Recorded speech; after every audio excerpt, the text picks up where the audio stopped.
So should you stop autistic children from stimming?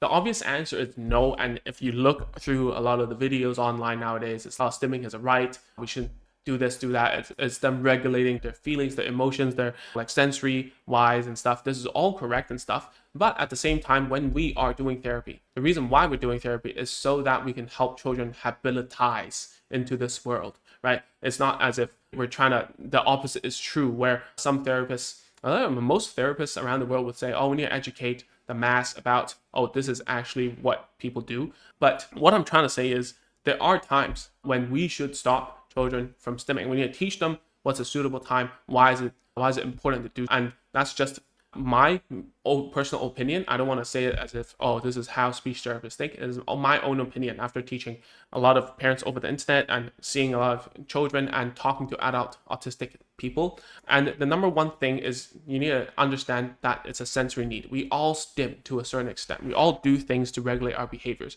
My wife likes to play with her hair. She likes to play with it. She likes to bite her nails. Those are stimming too. Right? I like to sing in the shower. I like to shake my leg. In fact, I've talked about this story multiple times. When I was in the clinic during my master's degree, and then I got really anxious and nervous talking to parents and teaching the child at the very same time, my leg would shake nonstop. Right? I couldn't help myself. I was like, I didn't even know. And then my supervisor was like, can you stop being like Elvis? What are you doing? And then I was like, what are you on about? I don't know. And I watched my recording and I saw myself shaking my leg nonstop.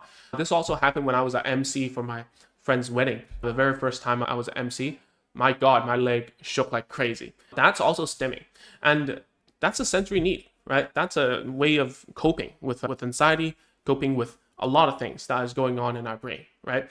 So stimming does need to be regulated. It needs to happen to help us, but does it mean that it's always warranted?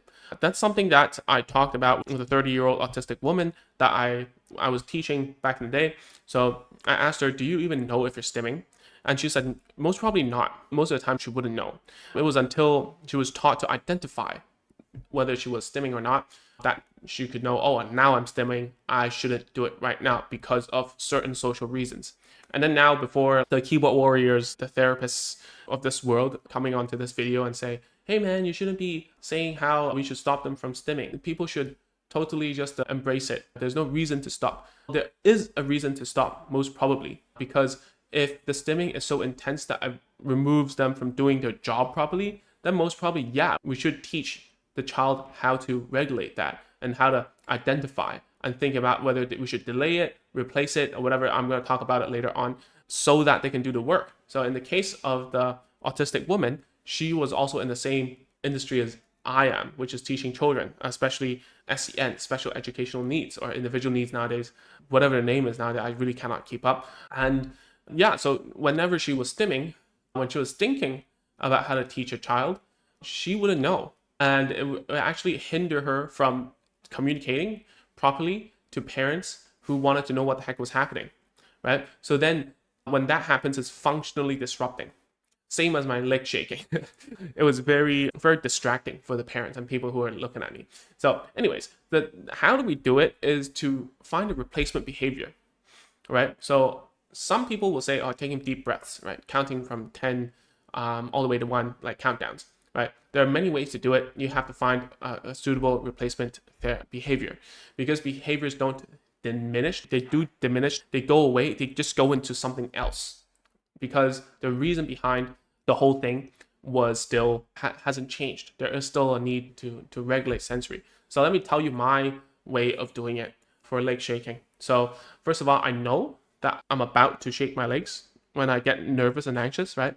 And then I think, okay, now all I gotta do, something I do actually quite often, is that I wear a jacket whenever I need to do something that puts me out of my comfort zone, because when I feel like there's something around me, I feel warmer. It actually helps a lot for some reason. I don't know why. I really don't know.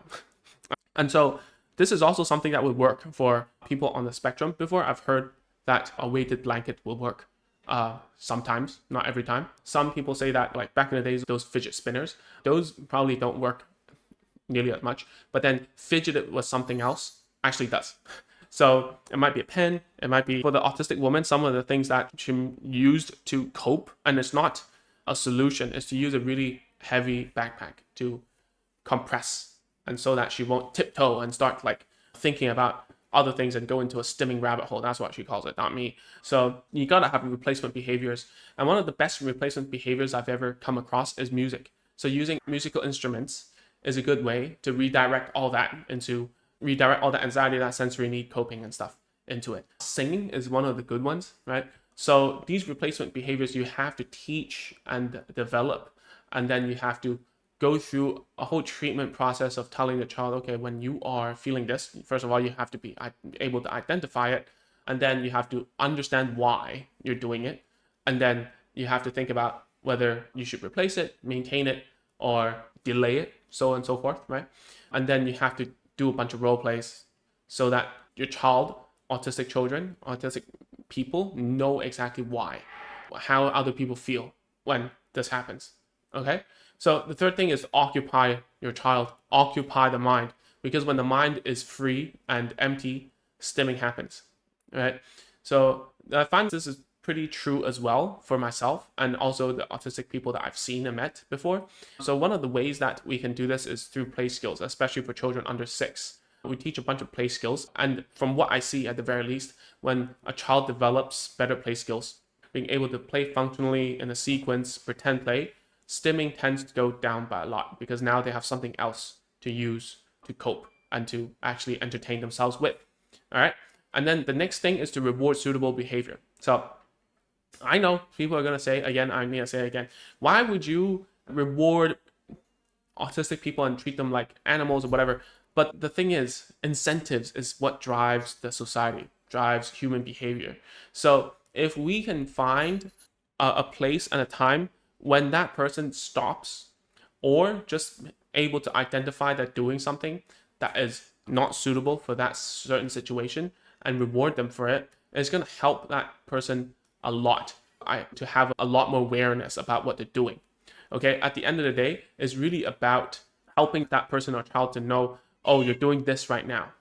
Okay, so when do we intervene? When do we even care to do this? Because when I started the video, I said, no, we shouldn't stop my children from stimming. We should intervene when the child is doing something that matters, right? Whether it's studying, it's playing with us, it's doing like some homework or whatever. Whenever the stimming becomes too distracting for the child, we should intervene. We should do something about it. And especially, and this is not my words again, I've learned it from autistic people, is that when he or she stims, it goes deeper and deeper. And then when you wake up, they get angry at you because, wow, what are you doing? Why are disturbing me stimming? They wouldn't call it stimming, but why are you disturbing me into my trance or whatever, like that kind. So it's kind of like me playing a video game. I'm like really into it. And then my wife or my mom is, yo, come eat dinner. I'm like, what? I don't want to do it. So it's kind of the same in my mind, at least. So we need to find those things. If it's really eating into productive time, we need to intervene. I need to think about to provide a replacement behavior, stop them, reward, so on and so forth, do role plays, teach them about how it makes other people feel, why we have to delay or replace these behaviors later on, okay? The last thing is I want to remind everyone that everyone stims, okay? But we need to teach and protect our children, because at the end of the day, and a lot of therapists will disagree with me here, and I don't mind, because I don't only read textbooks and listen to experts. I also think for myself, and I look at my clients and parents that I serve. Why we need to protect children is because I was telling you, and I shared the interview with me and my 30-year-old client from before, she got bullied a lot. And I'm being very real here. So it's a long fight. Of course, we have to educate the mass about this, but my job as an interventionist and not an advocate. The advocate will do the advocate job. My interventionist of me, I'm not like an actor or public figure. Those guys can be advocates because they have a huge voice. For me, I just want my clients, my students, to have a good life. Whether you like it or not, the majority of us are neurotypical, and it's gonna stick out like a sore thumb sometimes. And we want to reduce that anxiety even more, because children who are on the spectrum, they might not even know that they're getting bullied. A lot of times, the 30-year-old, when she was getting beat up, she was actually laughing because she couldn't really feel pain, and she didn't know that was bullying.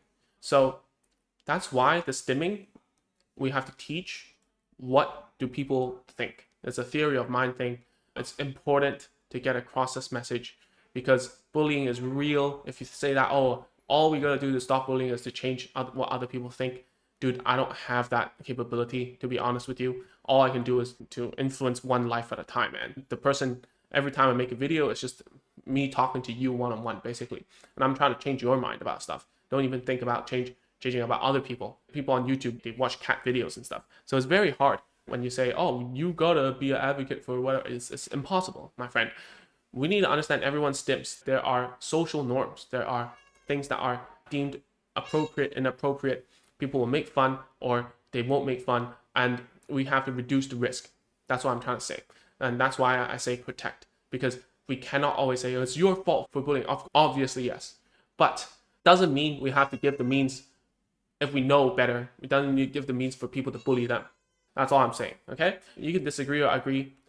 I don't mind. You can make your own YouTube video about this if you wanted to, and let's see how far it goes. That's all it is that I want to share. If you want to watch more of what I say, you can go here. All right, thanks.